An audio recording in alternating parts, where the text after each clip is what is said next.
આ તરફ સમાચાર રાજકોટથી મળી રહ્યા છે। મવડી વિસ્તારમાં ગેરકાયદે બાંધકામ પર ખડકી દેવાઈ છે સ્કૂલ। સૂચિત સોસાયટીમાં બનાવી આખી જય કિશન સ્કૂલ 3 માળનું બાંધકામ ખડકી દેવાયું છતાં આરએમસી તંત્ર અજાણ। સ્કૂલ બિલ્ડિંગનું નથી બીયુ પરમિશન કે નથી ફાયર એનઓસી। અધિકારીઓએ 2023માં નોટિસ આપી પછી કોઈ કાર્યવાહી નથી થઈ। એટીપીઓ શૈલેષ સીતાપરાએ પાણી કનેક્શન કાપવા ફટકારી છે નોટિસ।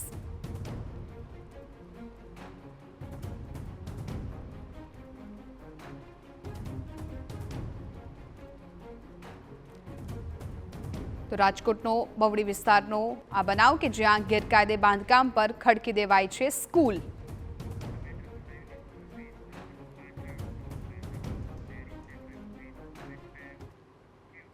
અમારા સંવાદદાતા મોહિત ભટ્ટ આ મામલે વધુ જાણકારી આપી રહ્યા છે।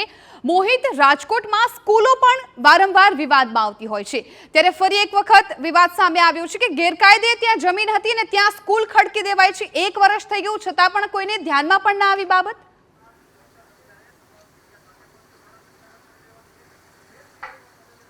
સ્પષ્ટપણે ટીઆરપી ગેમ ઝોન અગ્નિકાંડની હજુ સાઈ સુકાઈ નથી। એના જે બેદરકારી દાખવનાર છે હતી જેલના સળિયા પાછળ તેમ છતાં રાજકોટ મહાનગરપાલિકાનું તંત્ર હજુ પણ ઘોર નિંદ્રામાં હોય તેવું સ્પષ્ટપણે લાગી રહ્યું છે। રાજકોટના મવડી વિસ્તારમાં સૂચિત વિસ્તારમાં જે જય કિશન સ્કૂલ છે તે ખડકી દેવામાં આવી છે। નવાઈની અને ચોંકાવનારી વાત તો એ છે કે આ બાંધકામ છે તે છેલ્લા 1 વર્ષ પહેલા તેને નોટિસ આપવામાં આવી હતી અને 3 માળનું ગેરકાયદેસર બાંધકામ છે તે ખડકી દેવામાં આવ્યું છે। આપને હું દ્રશ્યો બતાવવા માંગીશ। બાંધકામના દ્રશ્યો કે જે બાંધકામ છે તે અહીં ખડકી દેવામાં આવ્યું છે। કોઈ પણ પ્રકારની બીયુ પરમિશન લેવામાં આવી નથી। એટલું જ નહીં પરંતુ ફાયર એનઓસી છે તે પણ લેવામાં આવી નથી। જ્યારે ટીઆરપી ગેમ ઝોન અગ્નિકાંડ થયું ત્યારબાદ મહાનગરપાલિકાનું તંત્ર છે તે પોતાની છાપ સુધારવા માટે શહેરના જે અલગ અલગ ક્લાસીસ હોય કે પછી સ્કૂલો હોય તેને સીલ મારવાની કામગીરી છે તેમના દ્વારા શરૂ કરવામાં આવી હતી અને અહીં પણ 2023માં આ બાંધકામ તોડી પાડવા માટેની નોટિસ આપવામાં આવી હતી, પરંતુ તંત્રનું જાણે પાણી હલતું ન હોય તે પ્રકારની સ્થિતિ છે તે જોવા મળે છે। અત્યારે પણ આ બાંધકામ છે તે અહીં ખડકી દેવામાં છે। એટલું નહીં પરંતુ અંદર વિદ્યાર્થીઓ છે તે અભ્યાસ પણ કરી રહ્યા છે। બીજી મહત્વની વાત કે જે રીતે એટીપીઓની પાસેથી જે માહિતી મળી તે પ્રમાણે અહીં પાણી કનેક્શન છે તે બંધ કરી દેવા માટેની નોટિસ છે તે આપવામાં આવી છે, પરંતુ આ નોટિસ બાદ કાર્યવાહી કરવા માટે શેની રાહ જોવામાં આવી રહી છે તે એક મોટો સવાલ છે। TV9ની ટીમે જ્યારે અહીંના સંચાલક સાથે વાત કરવાનો પ્રયત્ન કર્યો ત્યારે તેઓ લાજવાની બદલે ગાજી રહ્યા હતા અને તેમના દ્વારા પોતાની માલિકીની પ્રોપર્ટી છે ને આખો મવડી વિસ્તાર છે તે સૂચિતમાં ડૂબો છે તેવો દાવો કરી અને પોતાનો બચાવ કરી રહ્યા હોય, એક પ્રકારનો દંભ કરી રહ્યા હોય તે પ્રકારની સ્થિતિ તે અહીં જોવા મળી છે। સવાલ એ વાતનો થઈ રહ્યો છે કે જો અહીં કોઈ પણ પ્રકારની દુર્ઘટના બની તો તેના માટે જવાબદાર કોણ? શું જિલ્લા શિક્ષણ અધિકારીની ટીમ છે તેમના દ્વારા પણ એ તસ્દી લેવામાં આવી નથી કે તેમના દ્વારા અહીં તપાસ કરવામાં આવે કે જે સ્થળે તેમને શિક્ષણ માટેની મંજૂરી લીધી છે, જે બિલ્ડિંગ માટેની મંજૂરી લીધી છે, શું ત્યાં જ વિદ્યાર્થીઓને ભણાવવામાં આવી રહ્યા છે? બીજી મહત્વની વાત, આખો વિસ્તાર છે તે ગીચ વિસ્તાર છે અને આ ગીચ વિસ્તારમાં જે પ્રકારની સ્કૂલ ધમધમી રહી છે તે જો કોઈ દુર્ઘટના બને અથવા તો ટીઆરપી ગેમ ઝોનમાં જે રીતે આગ લાગી એટલે કે અહીં કોઈ આગ લાગવાનો બનાવ બને તો વિદ્યાર્થીઓને કઈ રીતે બચાવી શકાય? કારણ કે અહીં જે પ્રકારની સ્થિતિ છે ફાયર બ્રિગેડ પણ અહીં ન પહોંચી શકે તે પ્રકારનો ગીચ વિસ્તાર છે ને આ વિસ્તારમાં આ સ્કૂલ છે તે ધમધમી રહી છે। આ નવું બિલ્ડિંગ છે કે જે નવું બિલ્ડિંગ અત્યારે 3 માળનું ઊભું કરવામાં આવ્યું છે ને તેની પરમિશન છે તે લેવામાં આવી નથી। કયા આર્કિટેક્ટ દ્વારા અથવા તો રાજકોટ મહાનગરપાલિકાના કોણ અધિકારી દ્વારા આ બિલ્ડિંગ છે તે યોગ્ય છે કે કેમ તે અંગેની તપાસ કરવાની તસ્દી લીધી છે। અહીં બીજા દ્રશ્યો આપણે બતાવવા માંગીશ કે એમનું જે જૂનું બિલ્ડિંગ છે કે જે જય કિશન સ્કૂલ છે તે અહીં ઊભું કરવામાં આવી છે।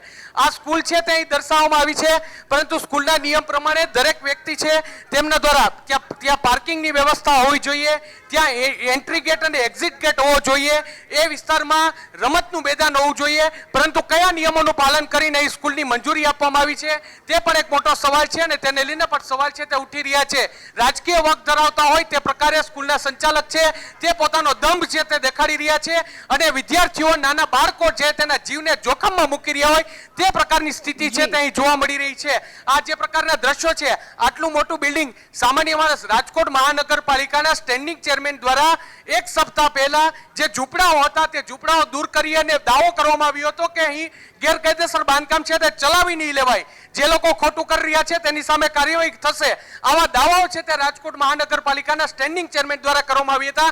ત્યારે સ્ટેન્ડિંગ ચેરમેનને આ બિલ્ડિંગ દેખાય છે કે કેમ તે એક મોટો સવાલ છે. શું વગદાર લોકો માટે નિયમો લાગુ નથી પડતા તે એક મોટો સવાલ છે, ને આ ગેરકાયદેસર બાંધકામ છે તેને લઈને શું કાર્યવાહી થશે તે જોવાનું રહેશે. અત્યારે નોટિસ આપી અને રાજકોટ મહાનગરપાલિકાનું તંત્ર છે તે સંતોષ માની રહ્યું છે, પરંતુ ખરા અર્થમાં કાર્યવાહી થશે કે કેમ તે એક મોટો સવાલ છે. જ્યારે કોઈ દુર્ઘટના બને ત્યારબાદ તુરંત કાર્યવાહી છે તે કરવામાં આવતી હોય છે. દુર્ઘટના બને ત્યારબાદ તંત્ર જાગી જતું હોય છે. આ પ્રકારના બિલ્ડિંગ તોડી પણ વધ્યું છે, પરંતુ પાણી પહેલા પાર બાંધવી અથવા તો કોઈ પણ પ્રકારની દુર્ઘટના બને તે પહેલા કોઈ પ્રકારની કાર્યવાહી કરવી કેમ તે એક મોટો સવાલ છે. રાજકોટ મહાનગરપાલિકાનું તંત્ર સાથે સાથે જિલ્લા શિક્ષણ અધિકારી છે તે પણ શંકાના ઘેરામાં છે કે તેમના દ્વારા તપાસ કેમ નથી કરવામાં આવતી. એક માહિતી એવી પણ મળી રહી છે કે જય કિશન સ્કૂલ છે તેમના દ્વારા સ્કૂલ છે એ જૂના બિલ્ડિંગમાં ચડાવી રહી છે, પરંતુ JK ક્લાસીસના નામે આ સ્કૂલની મંજૂરી ન લેવી પડે તે માટે અહીં બિલ્ડિંગ છે તે ધમધમતું હોય તેવી પણ માહિતી છે તે મળી રહી છે.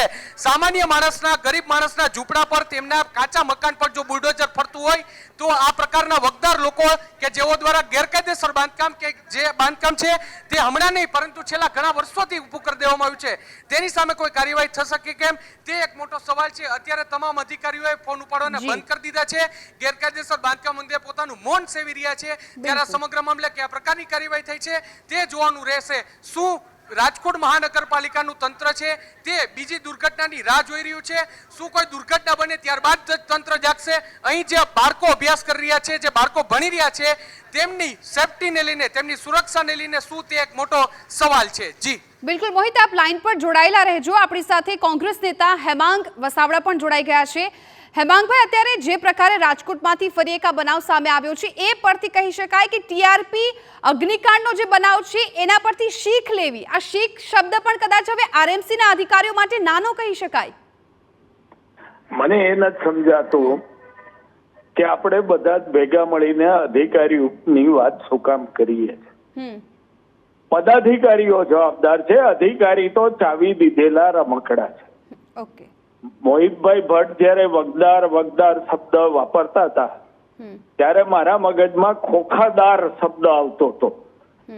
ભારતીય જનતા પાર્ટીના ભ્રષ્ટ શાસનને લીધે માત્ર રાજકોટ નહીં, આખા ગુજરાતમાં આવી ઘણી બધી શાળાઓ છે જેમાં બિલ્ડિંગ, મકાન વપરાશની મંજૂરી નથી, ફાયર સેફટી નથી, રમતગમતના મેદાન નથી, પાર્કિંગ, હવે તો બધા બાળકો સ્કૂટરો લઈને જાય છે, રસ્તા ઉપર હોય છે. એટલે ક્યાંય નિયમોની જાળવણી એટલે નથી થતી કે આ બધા ખોખાદાર વ્યક્તિઓ છે. અને ગુજરાતમાં જે એમણે વાત કરી કે બંને સમાજ માટે જુદા જુદા કાયદા છે, એ વાત ખૂબ સાચી છે. શિક્ષણ અધિકારી, શાસન અધિકારી, સરકારી તમામ ઇન્સ્પેક્ટરો સહિતના અધિકારીઓ આવી વ્યક્તિઓ સાથે ગરબે રમે છે અને આવા ઘણા બધા કંકાલ હજી નીકળવાના છે. અને આ ભારતીય જનતા પાર્ટીના ભ્રષ્ટ શાસનને લીધે ઉદ્ભવેલી ગુજરાતની અતિ દારૂણ પરિસ્થિતિ છે. દરેક વ્યક્તિએ સમજવાનું છે કે તમે પોતે અને તમારા બાળકો આ ભ્રષ્ટ શાસનને લીધે ક્યારેય પણ ભોગ બની શકો છો. સંભાળીને ચાલવું. બિલકુલ. હેમાંગભાઈ, 1 વર્ષથી આ સ્કૂલ છે એ ચાલી આવે છે, 3 માળનું બાંધકામ છે ખડકી દેવામાં આવ્યું છે, નથી BU પરમિશન કે નથી ફાયરની NOC, એટલે આ તમામ બાબતોને જોતા એવું લાગે છે કે જનતાની કોઈને પડી જ નથી. કદાચ જો એમના ઘરના કોઈ વ્યક્તિ પર આવો બનાવ આવે ત્યારે શું આ તમામ લોકો જાગશે? નહીં, એવું નથી બેન. હું જરાક આપનાથી ડિફર થાઉં છું. આ લોકો ભ્રષ્ટાચારમાં એટલા લીન થઈ ગયા છે કે એમના ઘરના વ્યક્તિઓને પણ અસર થાય તો આ મગરમચ્છની ચામડી ધરાવતા બીજેપીના શાસકોને કોઈ અસર થવાની નથી. સામાન્ય પ્રજાની તો નથી જ પડી. પણ આજે જયારે પોતાના બાળકો, શાસક માટે પોતાના શાસિત વિસ્તારમાં રહેલો દરેક વ્યક્તિ એનો બાળક છે, એનો અંગત વ્યક્તિ છે. TRP ગેમ ઝોનમાં જે 27 ભૂલકાઓનો જો ભોગ લેવાનો તો એ રાજકોટના બાળકો હતા, કોઈ જાડેજા પરિવારના કે કોઈ ફલાણા પરિવારના નતા. એટલે આ લોકો એટલા બધા જાડી ચામડીના મગરમચ્છ થઈ ગયા છે કે આવી કોઈ સંવેદના રહી નથી. હું પૈસો, પરમેશ્વર મારો પૈસો, હું પૈસાનો દાસ, આ ભારતીય જનતા પાર્ટીનો પ્રિન્સિપલ છે. બિલકુલ. તો શું હેમાંગભાઈ, હવે જનતાએ એવું સમજવાનું, જે લોકોને તેમણે મત આપીને ચૂંટ્યા છે, હવે એ લોકોને ભૂલી જવાના, એમને પોતાની જાતનું પોતે જ ધ્યાન રાખવું પડશે? હવે નો રિપીટ થિયરી દર ફેરા શું કામ મુખ્ય ભારતીય જનતા પાર્ટી? વારે વારે આપણે સાંભળીએ નો રિપીટ થિયરી. ઇવન વિજયભાઈ સરકાર, આખી સરકાર ઘેર મોકલી દીધી, નો રિપીટ થિયરી. મારો વારો પતી ગયો, હવે તારો વારો. આ ભાગબટાઈનો ધંધો છે, પ્રજાએ સમજવાનું છે. અને આ લોકોને આવતી ચૂંટણીમાં આ મુદ્દાઓ મગજમાં રાખીને નસીહત પહોંચાડે તો જ ગુજરાતનું વાતાવરણ સુધરે. નહીતર આ લોકો જે રીતે સત્તાના મદમાં છાંટતા થયા છે, વધુ ને વધુ નિર્દોષ વ્યક્તિઓ, નિર્દોષ બાળકોનો આપણે આવતા દિવસોમાં બલી જોઈ શકશું. બિલકુલ. હેમાંગભાઈ, આટલા જો બનાવો બનતા હોય છે ગુજરાતમાં, એક પછી એક, ટીઆરપી અગ્નિકાંડ, વડોદરાનો પણ કિસ્સો બધાને ખબર છે, સુરતનો કિસ્સો ખબર છે, અને હજુ પણ નાની મોટી આવી અનેક ઘટનાઓ સામે આવતી જ રહે છે. તો પછી હવે કયા એવા કાયદાઓ લાગુ થવા જોઈએ, કેવું એવું શાસન હોવું જોઈએ આપના મતે કે જેનાથી ગુજરાતના લોકો શાંતિથી જીવી શકે? જો કાયદા આ દેશના ખૂબ જ સરસ છે, પરફેક્ટ છે, પણ આ લોકોએ કાયદાના જે આખો પરિપ્રેક્ષ છે એમાં ખાણા પાડી દીધા છે. આજ મચ્છુકાંડ વાળા જામીન ઉપર બહાર છે, હરણીકાંડ વાળા બહાર આવી ગયા, આવતા દિવસોમાં ટીઆરપી ગેમ ઝોન વાળા બહાર આવશે, તક્ષશિલા વાળા બહાર આવશે. બેટી દારૂ કાંડ થયો તો અમદાવાદ જિલ્લામાં ધોળકા પાસે, એ લોકો અત્યારે જામીન ઉપર બહાર આવી ગયા છે. હવે કાગળ પોલીસે બનાવવાના છે, દલીલ સરકારે વકીલે કરવાની છે. અને એટલે જ આવતા દિવસોમાં બધા જ છૂટી જશે. ભારતીય જનતા પાર્ટીનું જ વકીલો છે, ભારતીય જનતા પાર્ટી કે એમ જ પોલીસ. રાજકોટના ટીઆરપી ગેમ ઝોન કાંડમાં શું થયું? 4 કે 5 અધિકારીને પકડ્યા પછી આખી તપાસ અટકી ગઈ, કોઈ નવી ધરપકડ ન થઈ, આખું ભીનું સંકેલાઈ ગયું. એટલે આ આખું કાયદા તો પૂરતા છે, અમલવારીનો સવાલ છે. બિલકુલ હેમાંગભાઈ, આભાર આપનો અમારી સાથે જોડાવા બદલ. અમારી સાથે ડીપીઓ દીક્ષિત પટેલ જોડાઈ ગયા છે. દીક્ષિતભાઈ, જે રીતે અત્યારે રાજકોટમાંથી આ સ્કૂલનો બનાવ સામે આવ્યો છે, નથી બીયુ પરમિશન, નથી ફાયરની કોઈ એનઓસી, હવે આગળ કઈ પ્રકારે કાર્યવાહી થશે અને અત્યારે આ કેસમાં શું કાર્યવાહી થઈ રહી છે? અત્યારે હાલમાં અધિકારીઓ ત્યાં તપાસ માટે ગયેલા છે, એમના વિરુદ્ધ તપાસ ચાલુ છે, અને એ જ્યારે રિપોર્ટ આવે તો એના વિરુદ્ધ નિયમ અનુસારની જે કાર્યવાહી કરવાની હશે એ આપણે કરીશું. તમારી પાસે દીક્ષિતભાઈ પ્રાથમિક માહિતી શું છે અત્યારે આ બનાવને લઈને? પહેલા તબક્કે મારી પાસે જે માહિતી આવી હતી એમાં એવું હતું કે મકાન જર્જરિત છે ને એ જ બિલ્ડિંગમાં બેસે છે જે બિલ્ડિંગમાં એને મંજૂરી મળેલી છે, પરંતુ મીડિયાના માધ્યમથી અત્યારે મારી પાસે સ્પષ્ટતા થઈ છે અને એટલા જ માટે તાત્કાલિક સ્થળ તપાસ માટે મેં મારા અધિકારીઓને મોકલેલા છે. ઓકે દીક્ષિતભાઈ, 1 વર્ષથી આ સ્કૂલ ચાલે છે, જે સૂચિત સોસાયટી હતી ત્યાં આખી સ્કૂલ બનાવી દેવામાં આવી છે, 3 માળનું આખું બાંધકામ ખડકી દેવામાં આવ્યું છે. 1 વર્ષ દરમિયાન કોઈને કોઈ પ્રકારની માહિતી ના મળી અધિકારીઓને? અધિકારીઓની પાસે જે માહિતી આવેલી હતી એ જૂની હતી અને એની અંદર એમની જે મંજૂરી હતી એ જ બિલ્ડિંગમાં તે બેસતા હતા તેવી માહિતી પ્રાથમિક તબક્કે મારી પાસે આવેલી હતી. ઓકે, તો હવે આગળ શું કાર્યવાહી કરાવશે? કેમ કે જે પણ અધિકારીઓ હશે, જેમની જવાબદારી આમાં રહેતી હશે, એમના વિરુદ્ધ કોઈ કાર્યવાહી કરાશે ખરા? કેમ કે 1 વર્ષ એટલે બહુ લાંબો સમય કહેવાય. જી, એમની પાસે સામે પણ કાર્યવાહી કરવામાં આવશે અને શાળા સામે પણ કાર્યવાહી કરવામાં આવશે.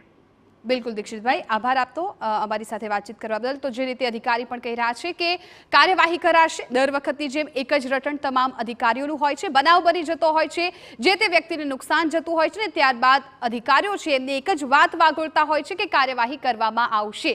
પરંતુ આ બનાવ બાદ આરએમસી સામે પણ એટલા જ સવાલો ઊભા થઈ રહ્યા છે, કેમ કે 1 વર્ષથી બીયુ પરમિશન કે એનઓસીની કોઈ પણ ફાયરની પરમિશન નહોતી અને આ સ્કૂલ ધમધમી રહી છે, જર્જરિત હાલતમાં આ સ્કૂલ છે. ત્યારે હવે આગળ આ બનાવને લઈને કઈ પ્રકારે કાર્યવાહી થાય છે, શું તપાસમાં સામે આવે છે, એ જોવું રહેશે.